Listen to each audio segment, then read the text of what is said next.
ரிஷப ராசிக்கு இந்த 11ஆம் இடத்தில் வந்திருக்கக்கூடிய சனி பகவான் என்னென்ன மாதிரியான விளைவுகளை செய்ய போகிறார், என்னென்ன மாதிரியான சூழ்நிலைகளை தரப்போகிறார்னு பார்ப்போம்.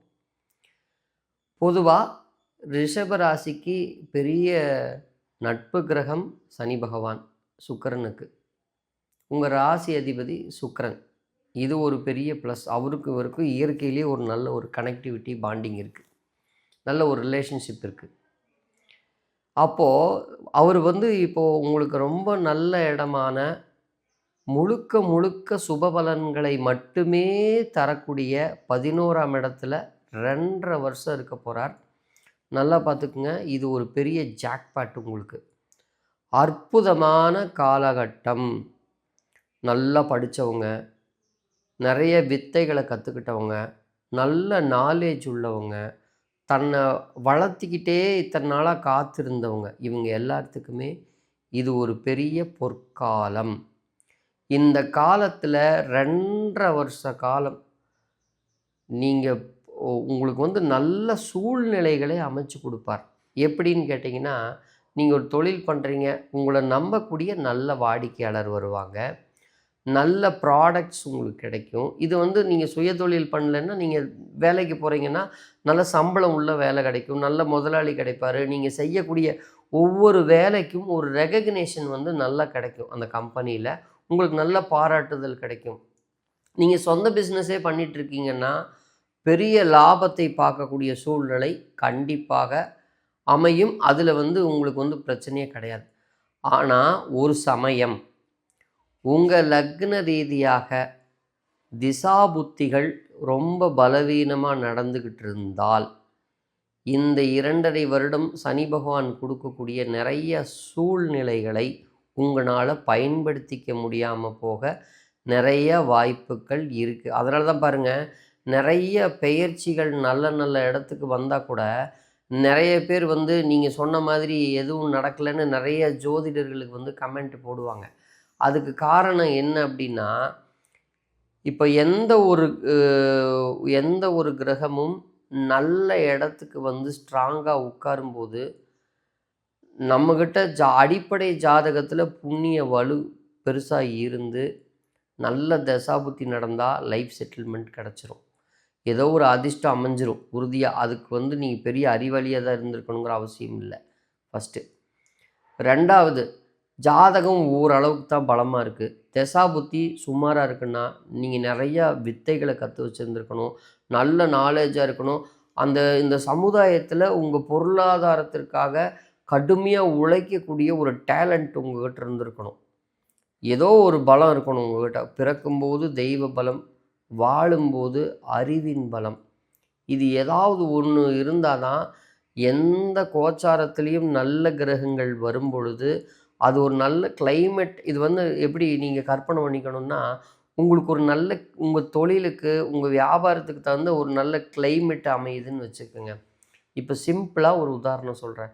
ஒருத்தர் டீ கடையில் போண்டா பஜ்ஜிஸ் போட்டு விற்கிறார். ஓரளவு மிதமான குளிர் மழை காலம் வருதுன்னு வச்சுக்கோங்க, வியாபாரம் சக்க போடும். சிம்பிளாக ஒரு ஹோட்டல் கடை வச்சுருக்காங்க, நான்வெஜ் ஏதோ ஒன்று விற்கிறாங்க. அப்போது அந்த மாதிரி தான் உங்களுக்கு உங்கள் பணத்தை பண்ணுறதுக்கு, உங்கள் குடும்பத்தை பொருளாதாரத்தில் உயர்த்திட்டு போகிறதுக்கு, உங்கள் தகுதியை உயர்த்துறதுக்கான உங்களை நம்பக்கூடிய நபர்கள் கிடைப்பாங்க. அவங்க சொல்லக்கூடிய ஆலோசனைகள் உங்களுக்கு வெற்றியாக மாறும். நீங்கள் படிச்சிருக்கிற படிப்பு இப்போ பணம் பண்ண பிரயோஜனப்படும். உங்கள் குடும்பமே உங்களை நம்புவாங்க. உங்களுக்கு எதிரியாக இருந்தவங்க கூட உங்களுக்கு ஏதோ ஒரு விதத்தில் அவங்க திட்டினதோ, அவங்க சொன்ன ஒரு ரிமார்க்ஸோ கூட அதை வச்சுக்கிட்டு நீங்கள் அதை சரி பண்ண ஒரு விஷயம் இப்போ உங்களுக்கு ப்ளஸ்ஸாக மாறும். இது டோட்டலாக உங்களுடைய கிளைமேட்டை மாற்றும். உங்கள் சூழ்நிலைகளை மாற்றி அமைச்சு எல்லாத்தையும் உங்களை கைதட்ட வச்சு பாராட்ட வைக்கும். இது மாறவே மாறாது. அதான் இந்த தசாபுத்தியை பொறுத்து இதோடைய மார்க் மாறுமே ஒழிய இந்த சம்பவங்கள், இந்த நிகழ்வுகளை சனி பகவான் ஏற்படுத்தாமல் போகவே மாட்டார். அது குருவினுடைய சுபத்தன்மை வாய்ந்த ஒரு கிரகத்தினுடைய வீட்டில், குரு பகவான் வீட்டில் சனி பகவான் இருக்கும் பொழுது தொழில்ல அற்புதமான ஒரு திறமைய இப்போ இதுவரைக்கும் இல்லாதத விட நீங்க இப்ப வேலை செய்ற இடத்துலயோ, நீங்க தொழில் பண்ற இடத்துலயோ ரொம்ப டேலண்ட்டா இருப்பீங்க. உங்க டேலண்ட்ட டெவலப் பண்ணிக்கிறதுக்கும் இது ஒரு கணிசமான ஒரு முன்னேற்றத்த நிச்சயமா குடுக்கும். அடுத்தது உங்களுக்கு தனிப்பட்ட முறையில எல்லாமே ப்ளஸ். பூர்வீக சம்பந்தமான விஷயங்கள ப்ளஸ். தாமதமா இருக்கும். ஆனா கண்டிப்பா பூர்வீகத்தில வீடு கட்ட நினைக்கிறவங்க வீடு கட்டலாம். ஆனா, குழந்தை அப்படின்னு வரும்போது, உங்களுக்கு அவங்க கொஞ்சம் கசப்புணர்வை ஏற்படுத்துவாங்க. எப்படின்னா, உங்களுக்கு நீங்க நெனச்ச மாரி அவங்க படிக்க மாட்டாங்க. நீங்க நெனச்ச மாரி அவங்க திருமணம் பண்ண மாட்டாங்க. நீங்க நெனச்சதுக்கு ஏதோ ஒரு காம்ப்ரமைஸ் பண்ணிக்கிற மாரி அவங்க ஒரு கசப்பு தன்மைய குடுப்பாங்க.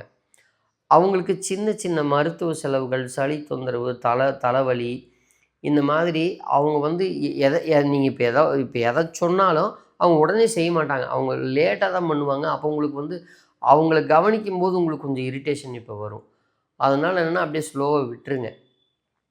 அடுத்தது நீங்க எல்ஐசி சம்மந்தமான தொழில் பண்றீங்க, அல்லது வெளிநாடு, வெளியூர் சம்மந்தமான வேலை செய்றீங்க, அல்லது பெட்ரோலியம், கேஸு இந்த மாதிரியான சம்மந்தமான ஒரு துறைக்குள்ள நீங்க இருக்கீங்க அப்படின்னா, உயிர் காக்கக்கூடிய தொழில், மருத்துவத் தொழில், ஆப்ரேஷன் பண்றது, அப்புறம் வந்து இந்த லேப் வச்சு நடத்துறது, இந்த பிணவறை சம்மந்தமான விஷயங்கள், ஆம்புலன்ஸு இந்த மாரி எமர்ஜென்சியான உயிர் சம்மந்தமான சமாச்சாரங்கள்.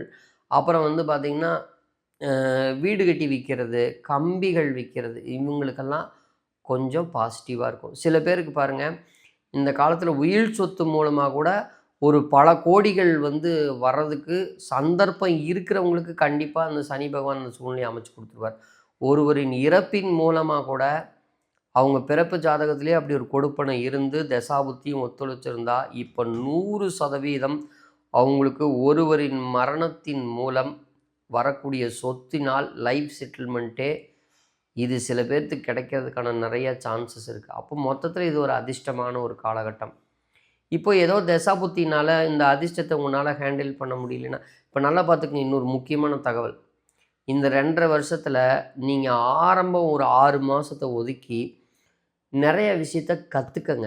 இதுவரைக்கும் நான் கத்துக்கிறதுக்கு அதிகமா போகல. நான் நாலேட்ஜ நல்லா ஷார்ப் பண்ணிக்கல, டெவலப் பண்ணிக்கலன்னா, 6 மாசத்த கற்பனையில கழிச்சிருங்க. இந்த கடைசி 2 வருஷத்தையாவது பயன்படுத்தக்கூடிய அளவுக்கு ஏதோ ஒண்ண தெரிஞ்சுக்கங்க, ஏதோ ஒண்ணு படிங்க. நெறைய விஷயங்கள கத்துக்குங்க. Knowledge is wealth. அவ்வளோதான். அ நெறைய கல்வியாளர்கள் உறுதியா வாழ்க்கையில ஜெயிப்பாங்க. ஆ அப்போ நீங்க முதல் 6 இதுவரைக்கும் நான் எதையும் பெருசா எந்த தொழிலுக்கும் போல, அதில பயந்துட்டேன், இதில பயந்துட்டேன், இன்வெஸ்ட்மென்ட் இல்ல அப்டின்னா, உங்க எல்லாத்துக்குமே இப்போ சூழ்நிலைய அமைச்சு குடுக்கும். 6 மாசத்த கழிச்சிருங்க. அது உங்களுக்கு லேர்னிங் பீரியடு. இது எல்லாத்துக்குமே பொருந்தாது. ஆல்ரெடி நெறைய விஷயங்கள கத்து வச்சிருந்தவங்க, நெறைய பிராக்டிஸ் பண்ணவங்க, நெறைய இன்வெஸ்ட்மென்ட் பண்ணி எக்ஸ்பீரியன்ஸ் ஆனவங்க எல்லாத்துக்குமே ஒரு கனத்த எக்ஸ்பீரியன்ஸ் உங்களுக்குள்ள கண்டிப்பாக இருக்கும். அப்போ அது வந்து உங்களுக்கு வந்து அந்த முதல் 6 மாத காலம் உங்களுக்கு வீண் இல்ல. அதுவும் உங்களுக்கு சக்சஸ் ஆன ஒரு பீரியட் தான். ஆனா சில பேர்த்துக்கு இப்படி இருக்கும். இப்போ என்ன மாதிரியான சிறு வழிபாடுகள் பண்ணும்போது இந்த பாசிட்டிவா இருக்கக்கூடிய இந்த பீரியட நீங்க நல்லா பயன்படுத்திக்கலாம் அப்படின்னு பார்த்தீங்கன்னா, கூரையே இல்லாத ஒரு விக்னேஸ்வரர் ஆலயம், காவல் தெய்வங்கள் ஆலயம். இது ஏதாவது கடற்கரை, ஏரிக்கரை, சமுத்திரத்துக்கு பக்கத்தில இருந்தா, அங்க போயி ஒரு பால் அபிஷேகம், ஒரு தயிர்ல அபிஷேகம் பண்றது, எண்ணெய் காப்பு போடுறது, இந்த மாதிரியான வழிபாடுகளை செய்யலாம். First point. 2வது கன்னிமார் கருப்பராய சுவாமி வழிபாடு நிச்சயமாக நல்ல பலனை தரும். இத வந்து நான் ஒரு ஒரு 10,000 பேர்த்துக்கு பக்கம் நெறைய ராசி, லக்ன, நட்சத்திரங்கள பொறுத்து சொல்லி, அவங்க எல்லாருமே ஒரு ஒரு ஒரு ஜாதகத்தினுடைய கடுமையான சூழ்நிலைகளை கடந்து அந்த அந்த காலத்த சமாளிச்சு வந்திருக்காங்க. சில பேர் நல்ல வெற்றியும் அடைஞ்சிருக்காங்க. அது உங்களுடைய மைண்ட் நீங்க எப்படி டெடிகேட்டடா போயி உங்கள அர்ப்பணிச்சு உங்கள ஈடுபடுத்திக்கிறீங்களோ, அந்த அளவுக்கு வெற்றி. ஒரு ஜோதிடரோ, ஒரு குருவோ, ஒரு கோவில்ல சொன்னா கூட, உங்க மைண்டு அங்க இப்ப நெறைய பேர் பாருங்க, கோயிலுக்கு போறோம், ஒரு பரிகாரம் பண்றோம் அப்படின்னு சொல்லிட்டு அந்த கோயில போய் அசிங்கப்படுத்துறது. ஒண்ணு குப்பை போடுறது. இன்னொன்னு அங்க போய் இன்னொருத்தர் கூட ஃபோன் பேசுறாங்க. இதுதான் நான் நெறைய இடத்துல பார்க்கறத சொல்றேன். எல்லாரும் அப்படி பண்றதில்ல. அப்புறம் இன்னொன்று, அங்கே போய் செல்ஃபி எடுத்துக்கிட்டு ஃபோட்டோ எடுக்கிற வேலை தான் நிறைய பேர் பண்ணுறாங்களே ஒழிய, இதுக்கு பேர் கோயிலுக்கு போகிறதா? நீங்களே சொல்லுங்கள். கோயில் வழிபாடுங்கிறது ஒரு வேடிக்கை அல்ல. அங்கே இருக்கிறவங்களையும் டிஸ்டர்ப் பண்ணி, வர்ற போகிறவங்களையும் மைண்ட் செட்டாக நம்ம வந்து டிஸ்டர்ப் பண்ணால் அது கர்ம தாங்க வரும். அதனால் என்ன, இதையெல்லாம் தவிர்த்துட்டு மனசை அமைதியாக வைக்கிற வழி அங்கே பாருங்கள். ஃபோனை ஆஃப் பண்ணி கூட வச்சுருங்க. நம்ம போகும்போது என்ன கொண்டு வரும்போது ஃபோனோடு வந்து ஃபோன் நம்பரோடையே போகிறோம். அதெல்லாம் ஒன்றும் கிடையாது. இது வந்து ரொம்ப ஆளுமை பண்ண ஆரம்பிச்சிருச்சு இந்த ஃபோன். அதனால் சில நேரங்கள் ஒரு நாளில் உங்கள் மனசை அமைதிப்படுத்திக்கிறதுக்கும் வழிபாட்டுக்கும் போகும்போது உங்கள் ஃபோனை பத்திரமா ஒரு இடத்துல ஆஃப் பண்ணி வைங்க. அல்லது எங்கே நீங்கள் வச்சுருக்கிற பேக்கில் ஆஃப் பண்ணியோ சைலண்ட்டில் போட்டோ வச்சுட்டு, நீங்கள் இப்போ நிறைய பேர் பாருங்கள், நிறைய ஊர்லேருந்து நான் சொல்லி போகிறாங்க. நிறைய ஜோதிடர் குருமார்கள் சொல்லி போகிறாங்க. போகிறதுக்கு 12 மணி நேரம் 13 மணி நேரம் ஒரு நாள் கூட செலவாகுது. எவ்வளவோ ஆயிரங்களை செலவு பண்ணி கார் எடுத்துகிட்டு போகிறாங்க வர்றாங்க. ஆனால் அந்த ஆலயத்தில் உங்கள் வழிபாட்டுக்காக நீங்கள் செலவு பண்ணுற நேரமும் வழிபட்ட நேரம் என்னன்னு பார்த்தீங்கன்னா 10 நிமிஷம். பூரா ஃபோனில் டைம் போகிறது, அங்கே பேசுகிறது, இங்கே பேசுகிறது, செல்ஃபி எடுக்கிறது. என்னங்க இப்படி தானே இன்றைக்கி நடக்குது. நான் யாரையும் குற்றம் சொல்லலை, ஆனால் உண்மை தானே. அப்போது டிரான்ஸ்போர்ட்டுக்கு 12 மணி நேரம் செலவு பண்ணுறோம். எதுக்கோ நம்ம வந்து ஒரு சினிமாவுக்கு போனால் கூட 2.5 மணி நேரம் கான்சென்ட்ரேட் பண்ணி பார்க்குறோம். இப்போ ஒன்றுமே இல்லைங்க. இப்போது ஒரு முக்கியமான ஒரு சப்ஜெக்ட் பற்றி ஒருத்தர் வந்து ஒரு சயின்டிஸ்ட்டோ யாரோ ஒருத்தர் ஒரு ஜோதிடரோ ஏதோ ஒரு முக்கியமான தகவல்களை 1 மணி நேரம் சொல்கிறாருன்னு வச்சுக்கோங்க ஒரு சேனலில். கண்டிப்பாக யாருமே பார்க்க மாட்டாங்க. ஆனால் அதெல்லாம் கண்டிப்பாக நிறைய பேர் சொல்கிறது அவங்க வாழ்க்கையில் உபயோகமாக இருக்கும். அப்படியே ஸ்கிப் பண்ணிவிட்டு ஓடிக்கிட்டே இருப்பாங்க. ஏன்னா அவங்களுக்கு வேடிக்கை வாழ்க்கை மனிதர்களுக்கு. அப்போது அப்புறம் இன்னொரு விஷயம் பாருங்கள், இந்த லைஃப் விளாகு ஊரை சுற்றி காட்டுறேன், வீட்டை சுற்றி காட்டுறேன் அப்படின்னு சொல்லி நிறைய பேர் வந்து நான் காலையில் டீ குடிக்க போனேன், போண்டா வாங்கினேன், செருப்பு வாங்கினேன். நீங்கள் நெட்டில் ஆய்வு பண்ணுங்கள். நிறைய பேர் அவங்க ஒரு நாள் என்னென்ன பண்ணுறாங்கங்கிறத எடுத்து போடுவாங்க. இது எதுக்கு பிரயோஜனம் உங்களுக்கு? 10 பைசா பிரயோஜனம் உருப்படாமல் போகிறதுக்கான வழி இதுதான். அப்புறம் ஒன்றுமே தெரியாமல் இருக்கிறவங்க போடுற எல்லா வீடியோஸுக்கும் உட்காந்து லைக் போட்டுக்கிட்டு டயத்தை வேஸ்ட் பண்ணுறது. இதே மாதிரி தான் கோயிலில் போய் உட்காந்து பண்ணுறாங்க. அப்போது கோவில் அதற்கான இடம் அல்ல. உங்களுடைய வாழ்க்கையை சரிப்படுத்திக்கிறதுக்கும் உங்கள் மனநிலைமையை ஒரு சீரான நிலைமைக்கு கொண்டு வர்றதுக்கும் நிறைய தோஷங்கள்லேருந்து உங்கள் குடும்பம் வெளியே வர்றதுக்காகத்தான் அவ்வளோ செலவு பண்ணி போகிறீங்க. அப்போது அதை பயன்படுத்திக்கங்க. நல்ல பலன் உறுதியாக கிடைக்கும். நான் யாரையும் தனிப்பட்ட முறையில் குறை சொல்கிறதுக்காக அதை போடலை. ஆனாலும் இது உண்மையா இல்லையான்னு நீங்களே யோசித்து பாருங்கள். அட்லீஸ்ட் உங்களை மாற்றிக்கங்க. ஏன்னா இந்த 2.5 வருஷ காலம் சனி பகவான் 11ஆம் இடத்தில் இருக்கக்கூடிய காலகட்டத்தை எந்த காரணம் சொல்லியே பழகாதீங்க. இது முடியாதுக்கு இது காரணம். அவர் மறுபடி வந்து உங்களுக்கு ரிவர்ஸில் போய் உட்காந்து 2.5 வருஷம் அங்கே இருக்கு பாருங்கள். 30 வருஷத்துக்கு ஒரு தடவை தான் அங்கே வர்றார்.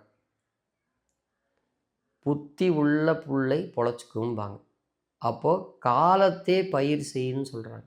அப்போ இந்த காலத்தை நீங்கள் பயன்படுத்தினா மிகப்பெரிய வெற்றி. பணம் இல்லைன்னா வாழவே முடியாது.